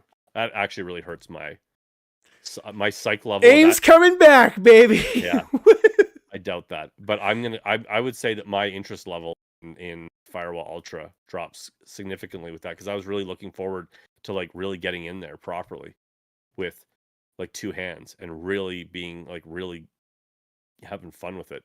Now, I mean, hopefully they're still doing two-handed grenade throws and stuff like that and holding the gun with two hands.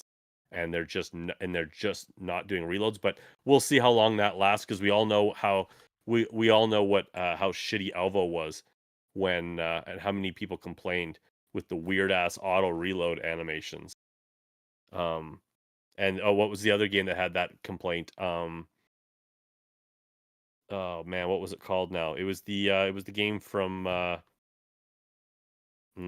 it was the Overwatch clone. Oh my god. You are not From, you know from, what I'm from it you're talking came about, from the like, guys from Impulse came from Care. the yeah, Yeah, Larcenauts. There we go. Larcenauts. Larcenauts. Yeah, Larcenauts was super jarring because you were using two hands for some things, and then when you went to a reload, it took your hand away from you. So we'll see. I'm gonna have to look into that because that's not a good thing. That's what I'm reading about right now. Sorry, I kind of that's what I'm trying to look into. I mean, it's looking like, yeah, it's you use either thumbsticks or eye tracking to change weapons. Yeah, well, we'll 'Cause see. it's You know what? You know what's going to be interesting is like obviously like I want the manual immersion. Like I mean, we talk about immersion and I mean like that's immersion. Like do you want VR immersion or don't you? I mean, it's like if, that's really what it comes down to, I think. I mean, it's a To preference me, thing. it's I get that. options. Like, they should have the option, honestly, is what should happen. I Matty mean, Fat Batcat though took the words right out of my mouth. They will get burned at the stake I think, by oh, this is gonna get me, and this is gonna be my spicy take by real VR gamers. Oh, I mean, what I mean by that is that as PSVR gamers, we got really used to not having certain things, well, yeah, and it's and I definitely in think, this. and I'm saying like I feel like once all my PSVR friends are set loose in the wild and they get to play games like Pavlov and hopefully Contractors and Onward and whatever, and they get really used to like starting to love guns and get really good at using them, um, and getting really good at throwing grenades and just like just that whole thing of like just bang, clip out, bang, clip in. There's a sensation about that. Once you get used to that, and you go back to a game that's like, and I press O, and it does it for me. You're gonna feel like you're playing a game, like a Oh, 5-year-old. you press the O button. Maybe they call it the circle The button, but circle, I always get in crap for that. oh.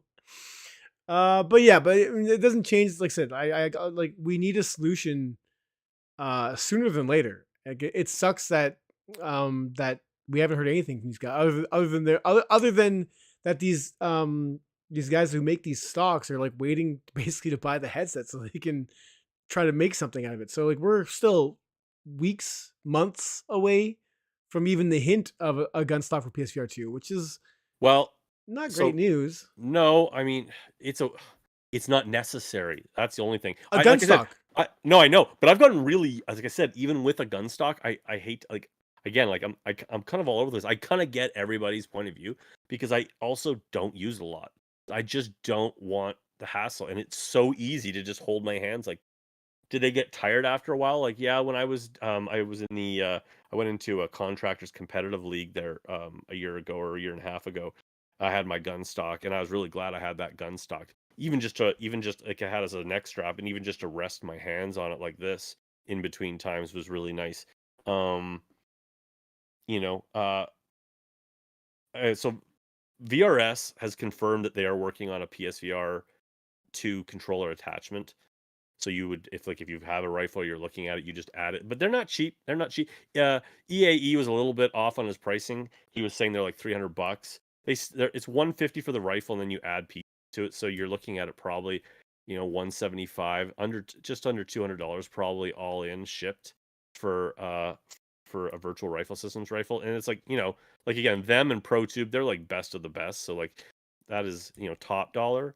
I mean, they're adding in haptics soon to VRS. They're actually adding in ProTube haptics in the butt of the gun so that when you shoot it, it actually kicks. You want to talk about immersion? Um, yeah. But what I would like to see Sony do, I mean, remember the sharpshooter on the PS3? That'd be sweet. No, Give me a super scope. I want the super scope. God damn it. but the sharpshooter, the controllers did like, I mean, they locked in permanently, so that's not really a solution, I don't think. But I do think that Sony having a licensed stock would be really nice. It would bring the price. It would really bring the price down too. Um, I mean, someone who just bought a proton pack, a Ghostbusters proton pack from Hasbro, um, they put that pack out for $400. And no, that didn't come with the wand for anyone who's wondering what I'm talking about. But $400 for the pack versus like $2,000 for like one of the ones that you would buy from like a pro pack maker, right? And people are like, how are they doing this for that price? It's like, well, it's very plasticky, but it's also mass produced. And so that's why it would be nice if Sony decided to, give us something that wasn't just some 3D printed thing, Yeah. but wasn't $250. No, like I said, Um, the aim. The more I think about the aim, it doesn't make sense. It doesn't make sense because of what you'd lose, and I'm talking about the vibration and the sense controllers, and putting that into like an aim controller would just be. It would end up being, I think, so costly, um, that it just wouldn't make sense. Especially if your gun stock, you can get a cheapy gun stock for, let's just say, like $50. It's just nothing more than like a broom handle that has two controllers strapped to it. So I mean, it just I wouldn't know. I don't know if people from all accounts, the sense controllers for the VR are mind blowing. They're awesome. They're like, it's one of the things that makes it like next gen VR. And I don't know if I'd want to lose that. And like I said, putting it in there, I mean, I can't. I'm sure replacing a sense controller isn't going to be cheap. So putting that into a brand new peripheral, it just doesn't. It just doesn't make sense to me that it would even happen. The more like as I this before this episode and during this episode, I've changed my kind of tune because yeah, it's just not. But we need there has to be a gun stock, and it has to come sooner than later. It has. I'll say that for a second because well, it's funny because like if you go to if in the PC and Quest world, you don't hear people really talking a lot about a gun stock. I mean, you that's because can they're get all questy. It you, doesn't count. but even on the PC side of though, I mean, if you're a competitive shooter, like if you're really into Onward or Contractors, a vast majority of them have aim stocks, not aim stocks or gun stocks, because they'll straight up kick your ass with them because it helps them. It also allows them to line up and be a lot more accurate than this, right? When Mhm. they're able to lock in like that. I mean, Rick said he thinks that the immersion of the aim outweighs the fun of reloading. See, I actually feel that the immersion of manually reloading and like charging and like learning the gun, like you actually have to like learn the gun, is way more immersive than just Nah, being I just want to shoot stuff. than being locked in like this. Well, and for that, Tantrum brings up a good point. He says that it's like, what did he say? It's the era of sim shooter versus arcade shooter. I don't know if I'd go that far, but I think you've got a generation of PSVR 1 players that got spoiled by having this option of the aim controller. Whereas like on Quest and PC, it was like you get a stock or you don't. And a lot of Yeah. people just didn't get a stock. Like I said, stocks, you gotta learn them. They're not easy. And when you first get it, you'll hate it. Because you'll be in like feel like you're in the dark trying to lock that hand, that non-dominant hand in, and you'll hate it. Um, that's a downside. It's a big downside, and so that's why I go back to like, I definitely get the idea of plug and play, which is which is my argument for people that bitch about the fact that the PlayStation VR 2 is not wireless. I'm like, yeah. I'm like, if it was wireless, you'd be dealing with routers and you'd be dealing with frame drops and people not having the right connections. I'm like, that's not console gaming. So you could make the argument that going with a gun stock that's like a pain in the ass to use until you learn it isn't very console gaming either. There's also the idea. I know it doesn't change what happened last time, but the PSVR 2 is already getting thrown under the bus for like how much it costs for a peripheral. Adding another peripheral to that peripheral, a peripheral for the peripheral, also wouldn't exactly like look good at this point because I mean like this PSVR 2 should be the solution to all PSVR 1's problems. It's kind of how it should be on paper, right? And you're not wrong. Like I said, we were spoiled by the aim only because we were so screwed over by the moves. Like, it spoiled is a weird word to use because like the moves, like how many games didn't come to PSVR because of the moves. So spoiling is it's not the wrong word. I don't know if it's the right word either. I don't know. It's different. Like I'm listening to what Rick's bringing up good points from the other side of the argument. Like the people who just don't want to think about it. They don't want to learn the guns. They don't want to. They don't. That's Yeah. not fun. That's not fun for them. Is getting good at using a gun. They just want like pistol gaming. They want to just hit reload. I think personally, the people who like that type of shooter are going to find less and less in VR, especially like for PSVR 1 gamers that are just jumping over. Because in VR, it's all about being VR fuck. And it's like how immersive can it be? People complain that driving games, you know, not able to grab the wheel. Like, I mean, it's all about immersion. And there's just very few gun games, especially a real world gun, are gonna not have you reloading the gun. I You hope they know, caught all that because you were cutting out pretty rough for me there. I think it's just you, man. It's not. I mean, I don't think it's just me because I saw Savage Beachman earlier, but I don't know. That was a lot there. Maybe if it's just me, great. I got to figure this out. I don't know what the hell's going on. It's probably your headset. That would suck. Usually it just dies though. Usually it doesn't. But anyways, I mean, we're running late now as time goes on.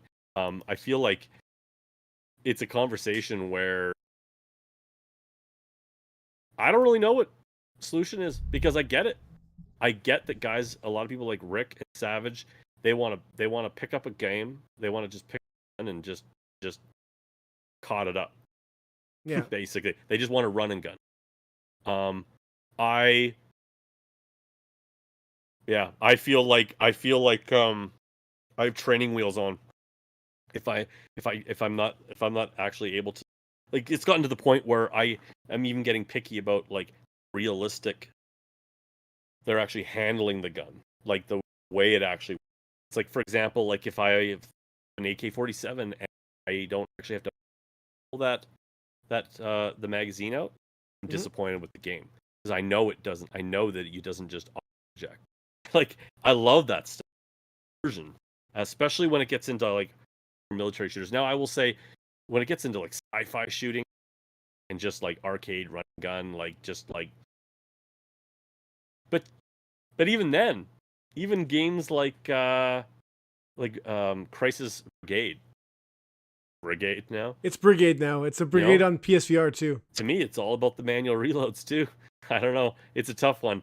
It's immersion, I think, versus um ease of use.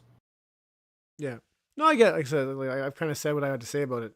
Um, but I do want a solution sooner than later. I really am standing by that. I really want to see someone come up with a stock real quick to at least alleviate this issue one way or the other.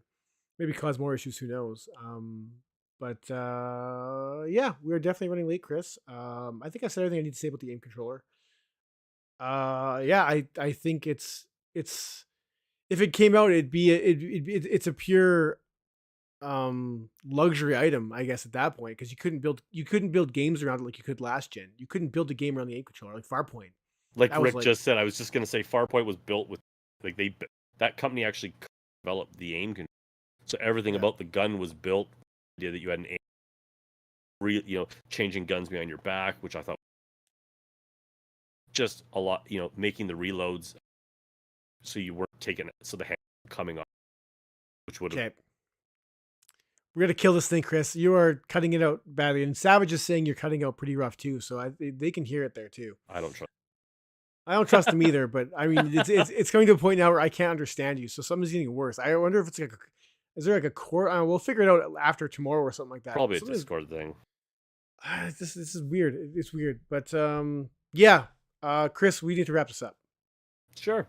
All right, guys, thank you so much for watching. Oh, What someone cut episode? it. Someone What? confirmed it. No. It's cutting out. Yeah, we'll figure it out. I mean, it's always happened. That's the thing. It's always happened, but it's always been so sporadically, just like once or like twice like here. But it's like cutting off like half of a sentence. So if you're around tomorrow after work, we'll do this again and see what's going on. Maybe it's just Discord being funny tonight. I don't know. But anyways, Discord being guys, Discord. Anyways, this is problems that you don't care about. We'll fix this. Everyone who joined us in chat, thanks for sticking with us, though. With audio issues. Mystery Gamer, we love you once more. You sexy man. Man, I'm assuming you're a man. I guess I shouldn't make assumptions. You sexy human being. I got that one right. Everyone in chat who joined us, awesome. Thank you so much for keeping this chat alive. The pod is slowly growing. I mean, there's more and more of you guys showing up here. It seems like every week our numbers just seem to go a little bit higher, and we're at roughly 40 the whole episode, which is awesome. It's nice to see. It's nice as much as I want the numbers to grow. It's also nice to see the familiar faces in chat. Obviously, super chats, MRI or Mystery Gamer and Salvador. Our patrons who've been scrolling across our screen the whole time. You guys do wonderful work. We thank you so much for your patronage, and everyone who just watches and listens, and all you guys who are sticking with us. We are trying. We are going to be all over PSVR 2 when it comes out. We will unfortunately not have a headset ahead of release, it looks like. So we'll be diving in full bore on February 22nd, hope maybe 21st at midnight if I can grease some wheels. I don't know, but we'll see. But yeah, guys, thank you. Christopher, anything you want to say? No, I'm not allowed to talk. Okay, actually, you cut out there. I didn't hear what you said. Hit the like button, subscribe, and good night.